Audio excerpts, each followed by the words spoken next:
All right, cool. Mike. Welcome everybody to another edition of Convos with Bishop. My name is Marvel Bishop, Mr. No Way But Up, Mr. No Way But Up, the walking icebreaker, the master of delegation, the ace of all trades, all that good stuff. I know it's a lot. I know. Everybody looks at me when I get to like the third AKA. People look at me like I'm fucking crazy, which I am. So here today in beautiful Miami, as always. Appreciate everybody for the viewership, for the support.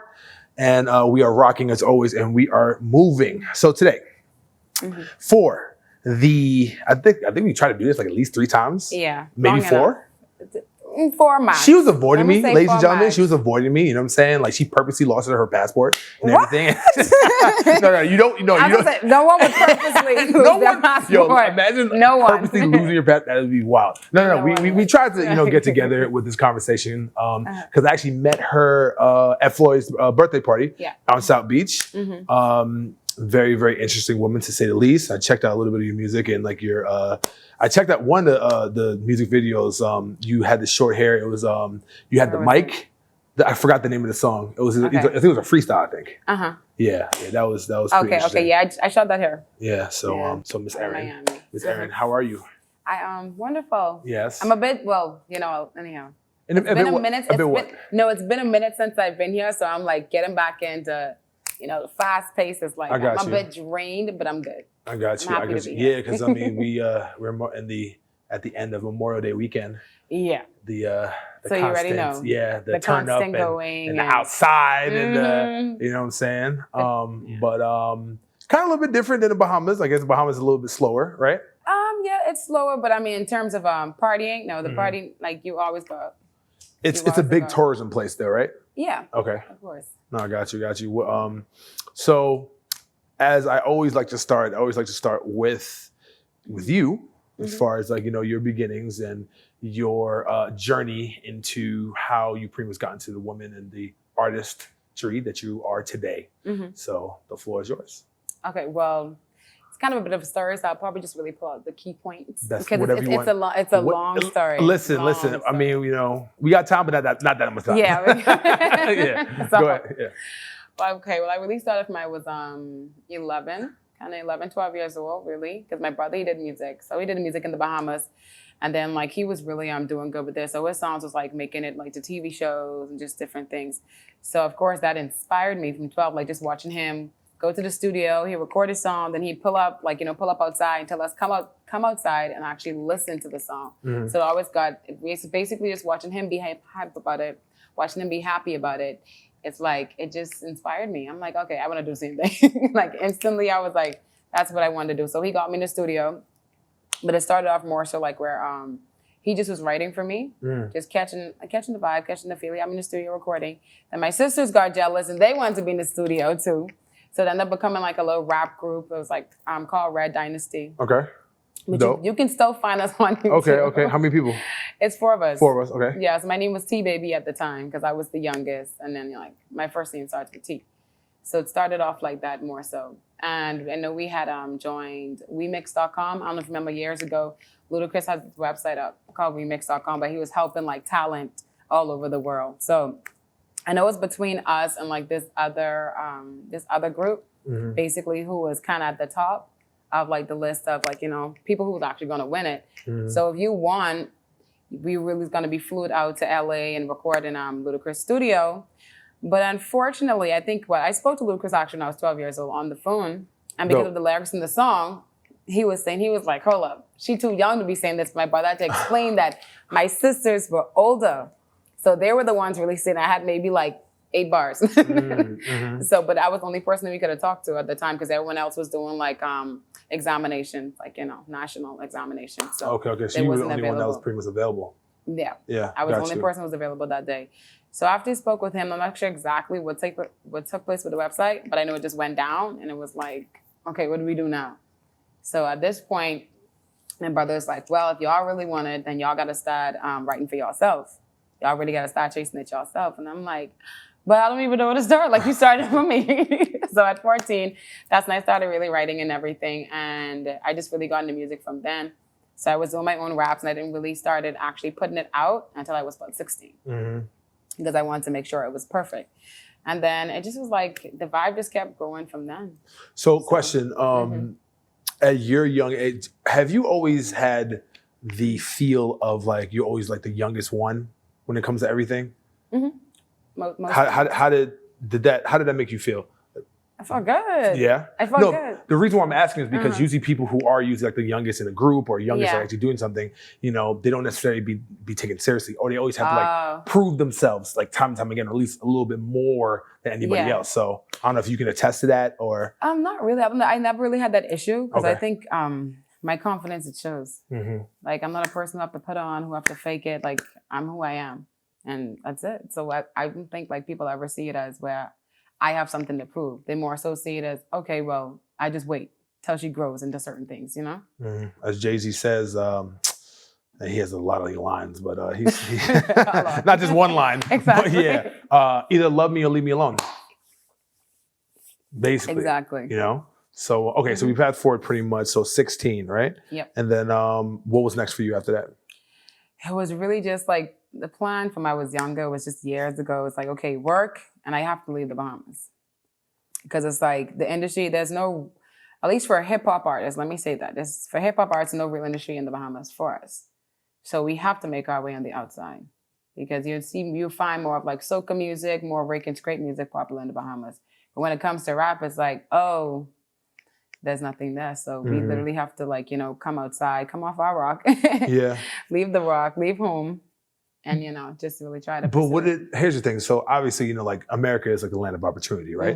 But I always like to, at least for me, let's see if like, how can you actually put on your hometown? You know, like, I don't know, because I'm not from the island. So maybe it's a little bit different because like you usually don't necessarily like, you know, just continue there to try to build. But a lot of people, not even just Bahamas, but anywhere pretty much would like to just, okay, they get their talent, they know what they want to do, and then they leave and try to go to America. But why not, I guess, is it not worth it as far as like trying to like at least start a staple in the Bahamas to try to create more opportunity for everybody else? I mean, it's definitely worth it. And I think that's something that you should do. That's something that I actually did. Because I wasn't thinking to leave like instantly. I literally sat down one day and I'm like, okay, let me plan this out. Because from 14 years old, I was listening to motivational speeches every day. You know, thanks to my stepfather for that. Once I heard he was listening to it, I got into it. So from 14, I was just like, okay, I need to start planning out my life exactly what I want to do.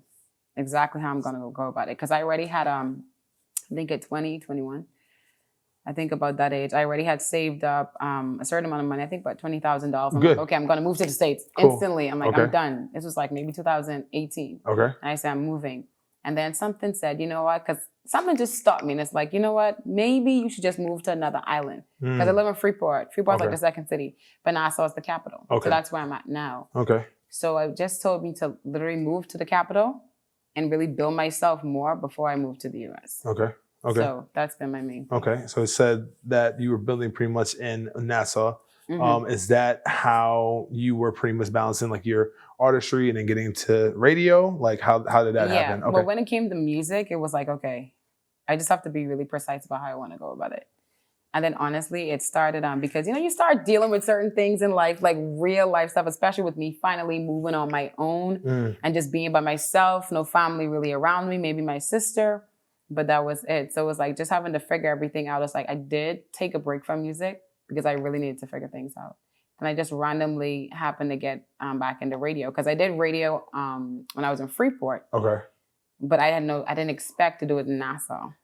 So I just happened in the background radio when I moved to Nassau. And so what do you think is like the advantages of actually for a person who is in music to also be in the radio as well too, because it's different, but they definitely do have some parallels as well, you know, as far as like, you know, getting your trajectory out there, getting your awareness. So, you know, if you can talk about that. Well, I mean, of course, like when it comes to radio, it's like, okay, you're automatically putting yourself out there. People are hearing you daily. People are seeing you like more. People get more familiar with your name.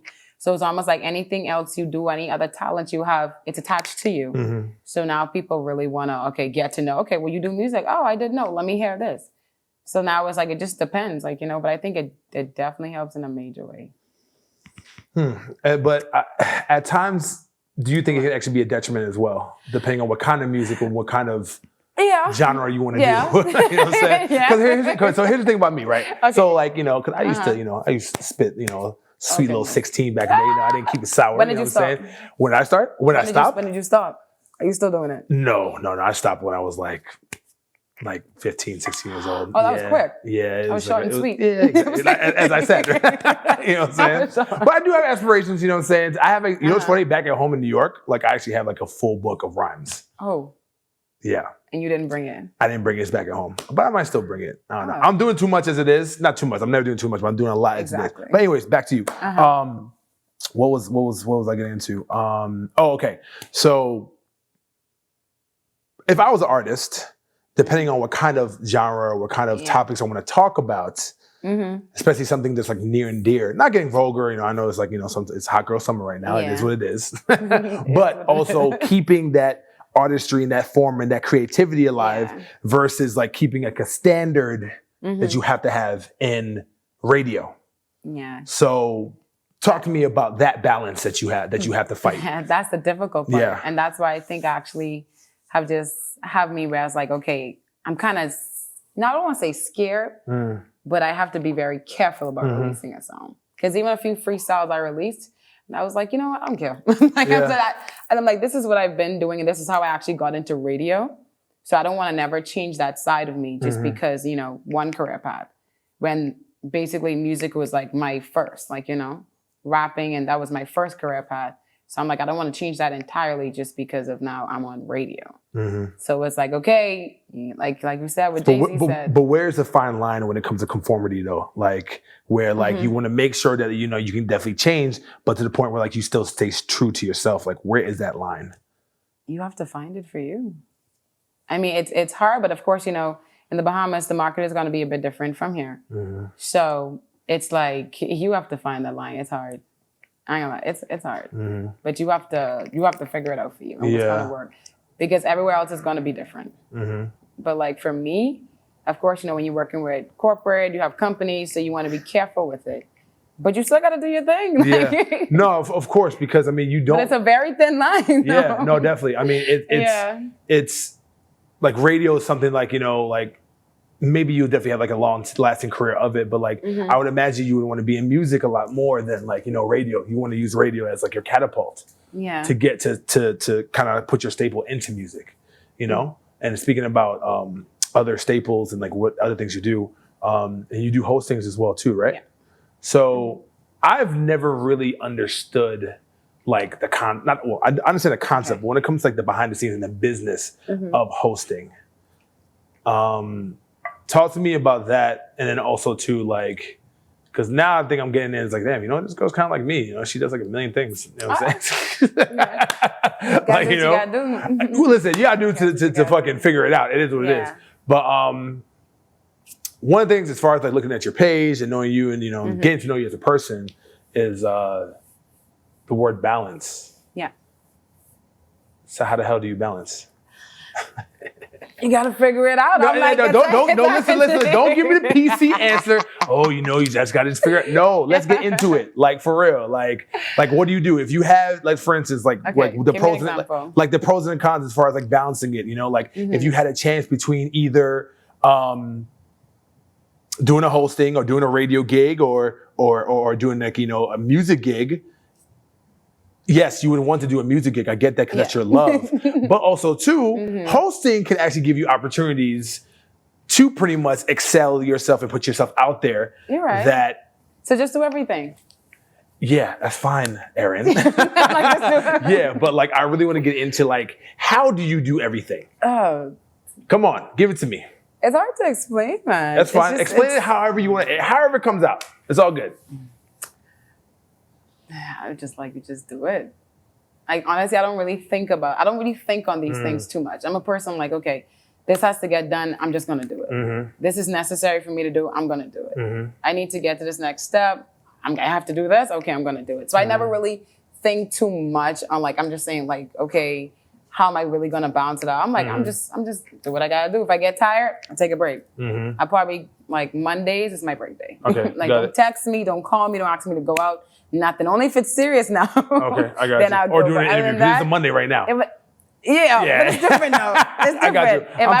If I was in the Bahamas. Yeah, no, of course. Like, yeah, you'll just shut down. For Tuesday. Okay, so here's the thing. So let's talk about it then, because doing hostess and events and nightlife and all that, Yeah. and then like also It's being in draining. radio and also doing music, like all that stuff. Like individually, that can definitely be draining, but like collectively, is a whole other level of balancing out and making sure that you stay fucking sane. Yeah. So with that being said, all right, let's talk about the other end then. So what do you do to basically keep yourself balanced? How about that? Let's ask that. Okay, well, like I said, I'll start from Monday. Yes. It's my birthday. Don't text me. At least you could text and call me, but I probably won't really answer. Mondays, I'm very slow on a Monday. Got it. But I hope to change that one day, but yeah, not right now. I got you. I need that break. It's not need that break from people. So I always take a step back, like here and there. Like, like I wouldn't always want to be around people. I'm like, I have to take time to just love the space that I'm in, love my own energy, enjoy my own energy for at least a day or at least a couple of hours. I have to take that time to myself. But I might really listen to motivational speeches. Like my favorite motivational speaker is Eric Thomas. Eric Thomas. So I literally have it tattooed on my wrist. So. Oh yeah. Okay. It's like, yes, the first time I met him, it was January 11th, 2020, before the pandemic hit. Yeah. So it meant a lot. Very intense person, by the way. He is. Yeah. But that's what I'm saying. So it's like, it's execution. It's like, I already know I have to do it. And so that's why I said, I don't really think on it too much to say, okay, well, how am I going to bounce him? Like, okay, this got to get done. I'm just going to go ahead and so, it's probably safe to say then that everybody that tries to do a lot of things and they feel like they can't do everything, they probably just get overwhelmed and they probably necessarily can't handle like the mental capacity. Yes. And they don't build themselves of it. My old saying is that you could do everything in this world, you just can't do it all at once. That's literally how I do. You know what I'm saying? Like, you got to be able to compartmentalize. You got to be able to delegate. Got to be able to, to give other people tasks at hands too. And to be able to have that approach and have that mentality, you definitely have to have some type of trust when it comes to your team and your camp. Yeah. So I think with you, if you can get into that as far as how did you build your camp and how did you build your team? I don't know if you're a one-woman band. I have no idea. I'm a two-woman band right now. Two-woman band. Okay, fine. So let's talk about let's talk about that. So who is the other person that's behind you as far as like your team? Okay, JJ, she's my manager. Okay. So, and it's honestly, like I said, in the Bahamas, it's the industry for hip hop. Ours are like, it's even like finding a manager is like super hard. Or find someone that really understands it, it's even more difficult. Like, because you can have a manager, but they don't have to know what they're doing. Yeah. And they just say they manage you and they probably just go off of what they see or what they read, or probably like off of instinct. But with her, she's been in the business, like in terms of, she did radio too. So actually she was on the same station, 100 Jams before me. And so she's been in it for years. So I figured she'd have been the best person for the job, which she is. But it's like, I don't know, it's just, I'm self-driven. So to me, like how you say, some people get overwhelmed with it. It's like, I don't know, you think on it too much. That's why I don't think on it. But coming from the Bahamas, it's a small rock. So it's like, I feel as though you can't necessarily say, this is one thing I want to do. You have to literally dabble into a few things and see which one is going to, take you to where you need to be. Yeah. I feel like a lot of people are they're kind of scared and kind of afraid to actually just try something outside of the box. And you have to know that the first time you do something, you're not going to be the best at it. So you know what? I can actually relate to you. So my mother's from Aruba. Okay. And my father's from St. Thomas. Ooh. Caribbean. So yes, Caribbean all day. Island. So Island boy. And don't do that. Don't fucking do that. But you are funny. And maybe you can relate to this. Well, I think you can, because with me growing up, I've always been not necessarily pressured, but like more focused in like get your degree, go to college, get a job, get a career, work 40 years and die. Yeah. Clearly that's not who I am as a person. Exactly. So, but that's usually is the general consensus when it comes to Caribbean families that try to push that for their kids. Yeah. So were you the first, well, you weren't really the first, but I guess you and your brother were the first ones to actually like step out as far as like the norm. Yeah. So, how was that? I mean, it's fine. My mother, she's the type of person, she's like, if that's what you want to do, go ahead and do it. But growing up, it was like, no, she forced me to like take certain things up in school and like in high school. And I didn't like it. So Clearly. So in college, she tried to tell me to do the same thing. I'm like, I'm not listening to you anymore. I'm doing what I want to do. Because she wanted me to study accounting. And I'm like, nah, I'm going to study marketing because I know I have more of a niche for it. Like it's easier for me. Like, I'm creative. So I don't want to do that to myself again. So I studied marketing in college and she was fine with it. But after 2 years of studying it, I was supposed to finish my degree online. But things started going good with music, so I quit college, and I wanted to focus on the music. But other than that, you're a dropout too? Huh? You're a dropout too? Yeah. Oh, shout out to the dropouts. There we go. I'm going back though. Huh? I'm not going back. I dropped that FIU after 3 years. I'm not going back. Sorry, No. family. Not happening. I'm happy where I'm at right now. No, but here's the thing. So that's great. That's great. You're able to pretty much pursue what you wanted. Yeah, she's supportive. But a lot of Caribbean parents are not necessarily supportive. They wouldn't understand it. They would not understand. They just like, no, you got to do this, and and that's it. So, as a person who pretty much kind of broke the mold when it comes to that status quo, like, I'm trying to see what I'm asking, like what kind of advice or what kind of advice pretty much you can give like to like other people in the Caribbean to just let like your kids do what they need to do, at a certain age, you know what I'm saying? Like obviously you gotta have some parental control, but you can't control them forever. Exactly. I mean, you have to let your child be who they are. That's the biggest thing. I'm saying not because you want them to do means they're gonna want to do it. If they're not passionate about something, then it's obviously not something that they should be doing. My thing is, when you find yourself or when you find your child is passionate about something, push them towards that because you never know how big they might be at that. You never know what they might do with it. Got you. So I'd say even if you probably kind of afraid, whatever, like the path they want to go down, just let them try it out. Of course, if it's safe now, it's a safe path. Let them try it out. Like let them figure it out. But that was the thing about me growing up. I always was a rebel. So although my mother would tell me to do certain things, I'm like, you say that. Okay. No, because I started working I was working from I was 14. So I used to of course, buy my own school clothes. I come from humble beginnings. So buy my own school clothes, buy this and everything for myself. So I'm like, when I graduated high school and I was working 2 jobs and everything, she tried to tell me, okay, you can't do this, you can't do that. I'm like, but I'm giving you money every month. Yeah, facts. I take care of myself. Yeah. I bought my own car. I bought everything for myself. So it's like, you can't tell me what to do. So that's just been my personality because I'm a Virgo. So I'm going to want to do what I want to do. Whatever that means. Virgo people know what that means. Yeah. So I'd say sometimes you have to, being from the Caribbean, sometimes you have to shake your parents up. You have to tell them, this is what I want to do and this is what I'm going to do. Like when I moved to Nassau, I probably was there maybe for a couple of months and I wasn't living the best when I first moved because you just move somewhere, it's a small apartment. It's humble beginnings. Exactly. Yeah. But when she came to visit me, she's like, you don't have to live here, You can come back home. Well, mom wants you to stay home. That's why. Yeah, they never. Said, no. They never want you to leave. I have to do this on my own. Yeah, got you. No, I hear you. That's good. Definitely, like having. That's what you have to do. Yeah, having that pride and having that, like that foresight. Confidence in yourself. Yes, that's definitely very, very key. And faith. You gotta have faith. Yeah, definitely. So let's get back into the music real quick. Let's get into your process and how do you actually.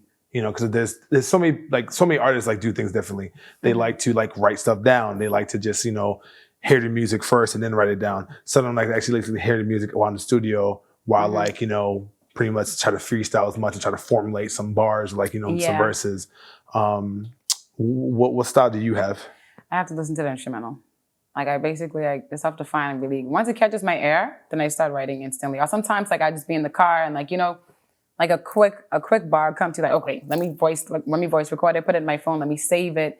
So I'm probably when I listen to another instrumental, then I'll add that in it. So that's basically my process. Just listen to the instrumental first and then I start writing instantly. Do you have a problem with producers just sending music to you versus actually being at the studio? Or does that matter to you? After that mixing? Excuse me? Mixing? You mean after they finish mixing? No, for instance, they'll a lot of artists, a lot of famous artists, they can't necessarily be in the same room as a producer who has the beat. They'll actually send it. Yeah, it's best to send it. I prefer you to send it. You prefer to send it other than actually being in the studio? Yeah. Really? Because I'm a person, I like my energy, I like my space, I like my own vibe. Okay. Hear me out. So this is what me and Illusion, and shout out to Illusion, by the way. This is what me and Illusion and I spoke about. sometimes the sauce that you be able to make is only be able to like the magic you can make when it comes to like actually being in the studio and being together. Sometimes. But I do think that, you know, creativity is definitely very, very important. But other people have like other forms of creativity, you know what I'm saying? So you would like to actually do that like outside basically. Yeah, my thing is, okay, when it comes to my writing process, like I have to feel the energy of the person. If the energy is not positive, I cannot be in the studio with you. You know what I'm saying? So I prefer you to send the beat. So it depends. Like if it's like, okay, if we have a good vibe, if it's good energy, then it's a go. But you don't always want to be in the studio with certain people, especially like if it's not matching. No, because you're not going to do your best. So for me, in my opinion, sometimes it works that way where you just end up feeling your own vibe and it's easier for you to write because in your own comfort. Yeah, no, definitely. Speaking of vibe, like whenever you have like certain cases where like you want to like, you know, be featured on a song or vice versa, you know, also like the energy and vibe needs to be matched as well too. Exactly. So how does that work? Because not everybody can actually do a feature with each other. Like sometimes it doesn't work. Sometimes you think it works, but it just doesn't work at the end. Like what is your process like when it comes to being featured? Like if you can go into that. I'd say for me right now, like I'm in radio, so I'm taking my time. So I haven't really done any features, and I want to be careful with who I do it with. So that's because of why? Because of like depending on like who you actually feature with, depending on like what you're doing with radio right now. Is that the case? No, not really. It's more so just I don't know. It's just making sure that our brands match. And that it helps both of us. Like I don't want to be bigger than you, and then like no, completely bigger than you, and then it's like okay, you can't really. To me, it's like we can't really help each other with it. Yeah, it needs to be mutually beneficial. Exactly. To pretty much do that.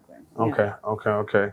So as of right now, you said you're taking a break from. I'm taking a break. I'm still writing now. You're still writing. I still write. But as far as like putting out music. Yeah, I haven't really taken a break, but it's been a minute. Okay. So one of the things actually that I do see you doing, and I think this is the reason why I met you, honestly, is you know, putting yourself out there as far as like going to events and just like, you know, networking and all that.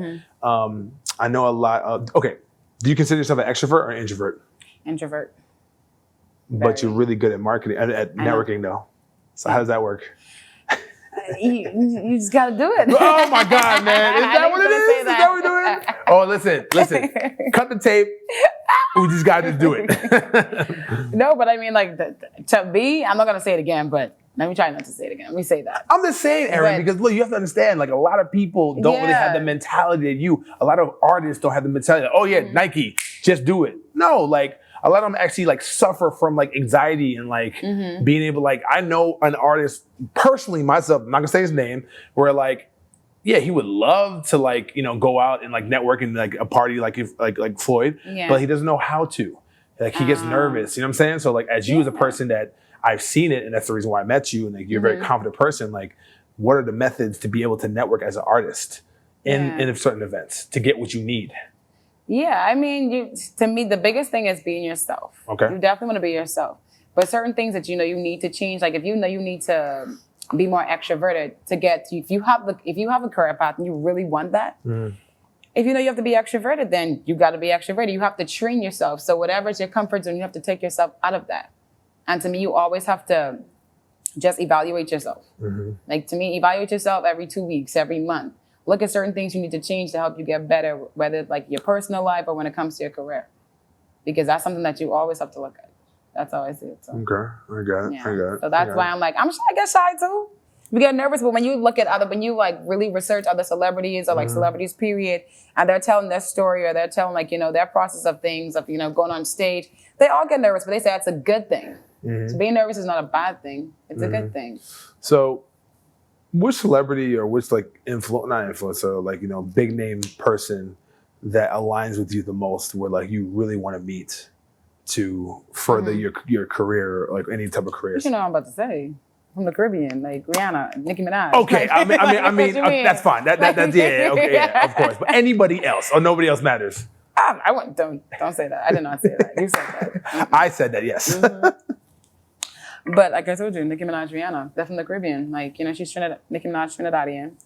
Rihanna's from Barbados. So it's, of course, I'm from the Caribbean too. I'm from Bahamas. From Bahamas. Those are the two main females I'm definitely going to look at. Now, we do have other Shansia as well. So it's like when you see people on a certain level, it's just like, okay, and they come from where you come from, they have like similar backgrounds, similar upbringings. You're like, okay, you definitely want to, really see how they did it. Like I already watched Rihanna's documentary. Yeah, it's phenomenal. Exactly, and Nicki Minaj as well. So it's like, yeah. No, definitely. Definitely that's going to inspire me. So Nicki Minaj inspires you. Rihanna. Shensia. Any who? Shensia, she's a beast. Any other female artists or any other entertainers that? A lot of the Caribbean entertainers. Okay. Especially seeing them make it out because I'm like Spice, yeah. Stefflon, like it's it goes on and on. Yeah, definitely. So I think this is a question that you can ask. Well, I feel like you can definitely ask because so there's definitely like a lot of representation when it comes to female artists and entertainers and famous people. But a lot of other female artists that I know personally definitely still go through like the woes of being either a female rapper or a female singer, pretty much compared to the counterparts. Yeah. So have you had any experience, any pushback, any type of if you can tell me like your journey pretty much like in a synopsis as far as like being a female, rapper or just, radio host or like. Yeah.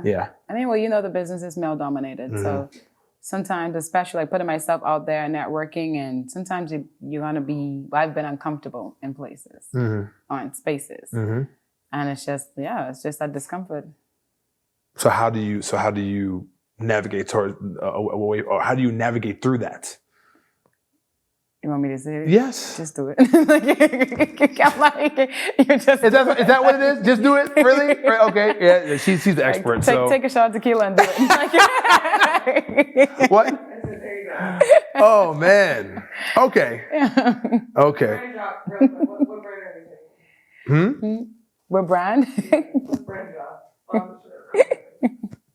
Yeah, it's funny as hell. That's definitely funny as hell. Okay, I got you. I think I'm starting to get the hint now. It's fine. But I'm saying you got to change your mentality. If you know you want something this big. There you go. Now we get into it. Come on, Erin. This is what I need. This is what we need. Got you. Thank you. Go ahead. But I'm just saying, if you know you want something so big, it's like, you have to change your mentality. You have to change, all the things is not going to help you get there. So like literally sometimes make a list. Put a list out. Okay, I'm nervous. I have anxiety. I have this. I have that. Okay. What do I need to be? Who do I need to be now to get where I really want to be? And then you write another list. And you're like, okay, I need to change this. I need to change this. I need to add this. So to me, it's just a lot of self-evaluation. Okay.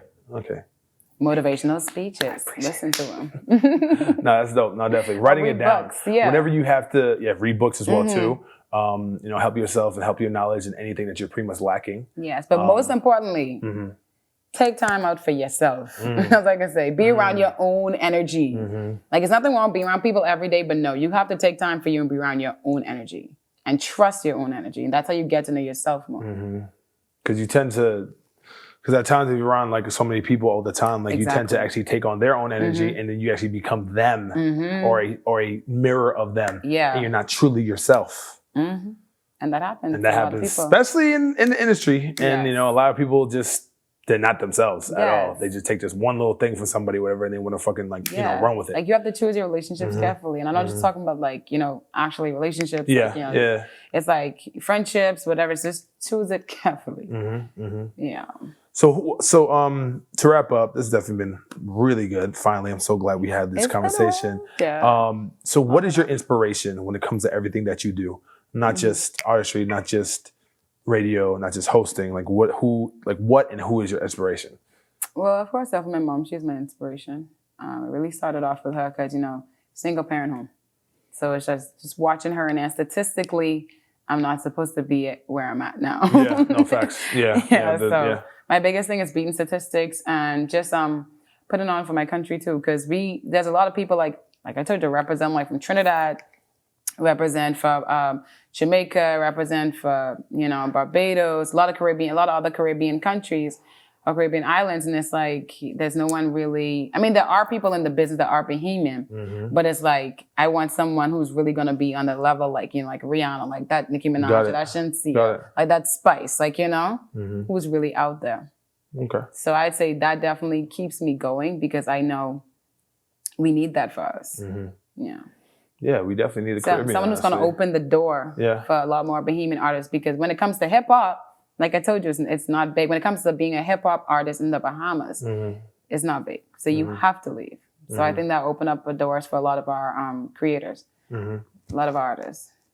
So that's the plan. Okay, that's the plan.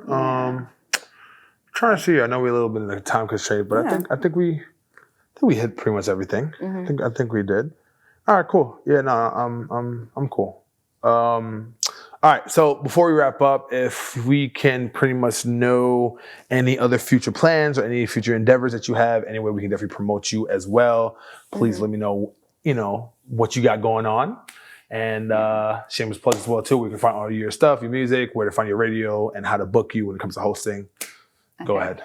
Well, definitely follow all of my socials. That's Erin Reign, ERIN REIGN. It's Erin Reign Official on Instagram, and it's Erin Reign on everything else. But just follow my socials, keep up with me in terms of my hosting, in terms of radio. I work at a radio station in the Bahamas, 100 Jams. So be sure to tune in. If you feel like touching down the Bahamas, hit me up. Especially if you're in industry, I might be able to do a few things there. And of course, music is coming and it's something I'm working on. But like I told you, it's like this thin line between corporate and then music and expressing. Well, you're doing a great job though.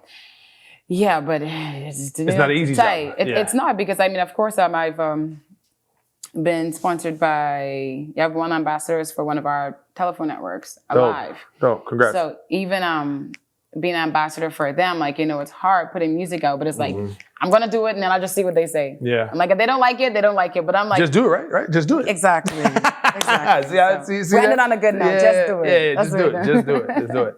That's the message today. Ms. Erin, appreciate you. Thank you so much. Thank you. I'm going to see you back in my city again. I know for sure. Facts. And thank you so much for everything. And best of luck to you. Thank you for having me. Best of luck to you as well. All right, guys. Until next time.